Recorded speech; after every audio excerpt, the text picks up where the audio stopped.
everyone, this is Bleakborn, and today we are doing a deck tech for Mono Black. I'm going to be calling it Mono Black Aggro, but I feel it has, it's not quite an aggro deck, so let's get into it. Starting off, we are running a full play set of Cryptbreaker. It's a 1/1 zombie for 1 that has a 1 and a black. Discard a card, create a 2/2 black zombie token. And then its other abilities: tap 3 untapped zombies, you control, draw a card, and you lose 1 life. He is one of the engines in the deck to keep creating tokens, to keep drawing cards. If the game for some reason goes long, he will keep you going. My other 1-drop creature, I am running 3 Vampire Cutthroats. They are 1/1 for 1, Skulk, Lifelink, Vampire Rogue. As you can plainly see, I am building not quite a tribal deck, but I am building a Vampire Zombie tribal deck. So on to my next set of creatures. I am running a full play set of Relentless Undead. They are a 2/2 for 2 with Menace, and when they die, you may pay a black, return them to your hand. Also, when they die, you may pay X, and if you do, return another zombie, or return another target zombie creature card with the converted mana cost X, or converted mana cost equal to X from your graveyard to the battlefield. They are very strong in keeping you going. The Menace allows you to kind of get through early game if they start clogging up the board, with a capability of adding to the late game. They might seem underwhelming, especially in what I'm calling an aggro deck, but the playtests I've done, it's a little bit slower than your standard aggro deck, but will have the staying power far better than a normal aggro deck. My other 2-drop, I am running 3 Stromkirk Condemned. They are a 2/2 for 2, and they are a vampire horror. You can discard a card. Vampires you control get +1/+1 until end of turn. The only downside is you can only use this ability once per each turn. You can use it on your opponent, so don't think you can't. They combo well with a card I will talk about later. Into my 3-drops, I am running 3 Diregraf Colossus and 3 Yahennis. The Colossi are there to benefit if your creatures have already died in the early game. They get bigger. Otherwise, in the late, they're good pretty much overall. Late game, you're going to be playing other zombies after them, creating 2/2 tokens, which can quickly flood the board. The only problem, those tokens come in play tapped, so you can't have a blocker or use the Cryptbreaker's ability, but you can definitely sacrifice the tokens to one of the other effects in the deck. One of those effects is Yahenni, the Undying Partisan. He is a 2/2 for 3 with haste. Whenever a creature enters your opponent's, or whenever a creature your opponent's controls dies, he gets a +1 counter, and then you can sacrifice another creature you control to get it indestructible till end of turn. He's fast, he hits hard, and he has won me a lot of games by the opponents losing 1 creature and then him becoming a 3/3, and then he is hard to kill because you can sacrifice creatures to keep him alive, and you can kill their creatures, making him bigger. Being a vampire helps because, like I said, this vampire zombie tribal deck. I tried to do mono black zombies, but they're lacking the late game cards and some of the mid-range cards. And then vampires have good 1-drops, good 2-drops, good 3-drops, and very good 4 and 5-drops, but they do not create tokens, and a lot of them require you to sacrifice cards or sacrifice creatures to do things. So they're not very good by themselves, but I think I found the right balance here. Which brings me to my first 4-drop is Kalitas. I have 2 of them in here. He is a 3/4 with lifelink. He's a vampire warrior. If a non-token creature your opponent controls dies, instead exile that card and you get a 2/2 zombie token. So he in himself creates zombies, so kind of keeping with the theme of vampire zombie tribal. He's got a 2 and a black, sacrifice another zombie or vampire, put 2 +1/+1 counters on him, and he's a 3/4 So, like I said, you want to be able to create tokens or use up the creatures you have early game that aren't very beneficial. You can sacrifice him to Kalitas to keep going. I know he's generally control card, but he is pretty much the end of the curve in this deck. The other 4-drop is Haunted Dead.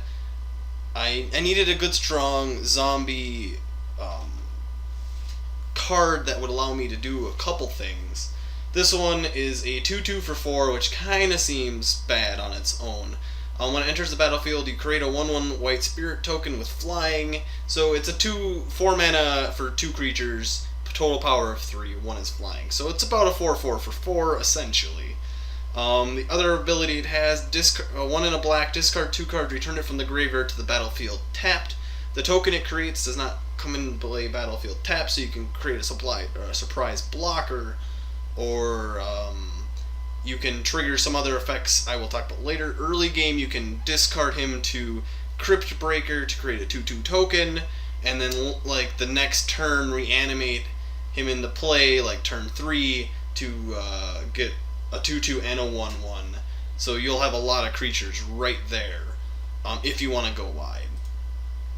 On to my 5-drops, which I essentially call them 3-drops because you'll be discarding them with Stromkirk Condemned and casting them for 3. They are Voldaren Pariahs. They are 5 mana, 3/3 for 3, and they have a madness of triple black. And that's kind of another reason I went into mono black, because I wanted to play a very strong 3-drop. And this thing is a 3/3 for 3 with flying. The other effect it has is you can sacrifice 3 other creatures you control to transform it. And when it transforms, it turns into a 6/6 or 6/5 flyer and forces the opponent to sacrifice 3 creatures. There's no tap in that ability, so you can do it the turn it comes out.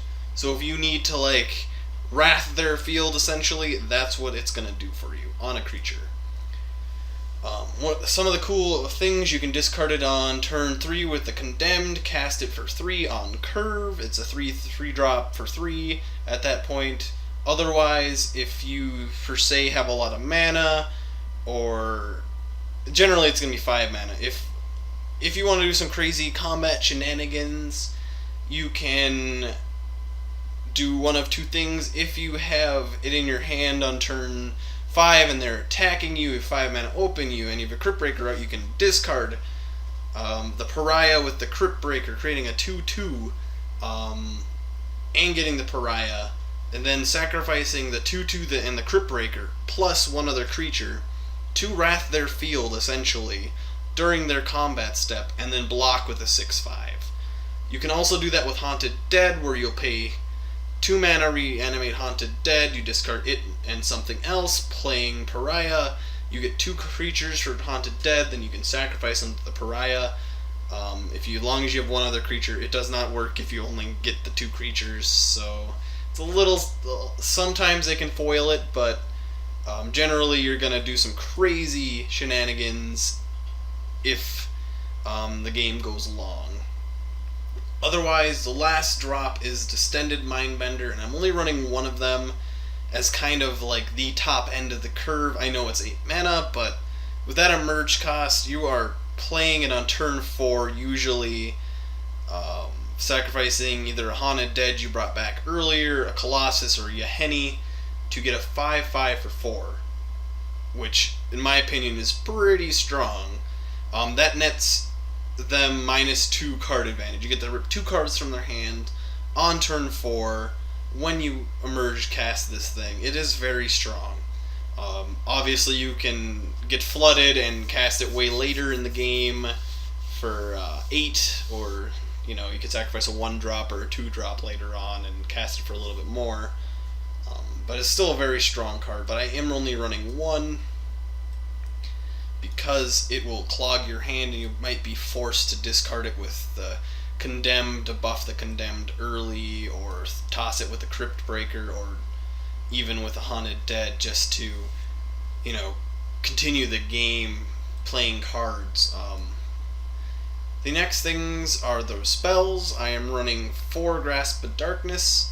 Obviously it's the best mono black removal you can get, besides Fatal Push, and I think this is generally going to be better since it hits most of the things that Fatal Push does, in addition to allowing you to do some crazy blocking stuff. I am running 2 Murders, just good straight up destroy target creature, and then I am running 2 Dark Salvations. This is another card that's kind of in the line of Zombie Tribal, but in itself it works pretty good at clogging the board if you need to, creating a couple more tokens to sacrifice, whatever you need it to do. It's very flexible in the fact that you can turn 1 drop a Cryptbreaker, turn 2 Relentless Undead, and the turn 3 Dark Salvation, killing -3/-3 one of their guys, creating a 2/2 token. That's a pretty decent turn 3 drop. Obviously, if you're running against red, you're not going to be doing much, but against white,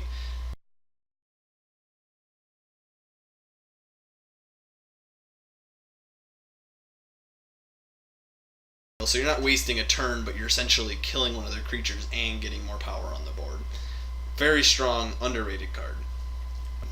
As for lands, I'm running 21 Swamps.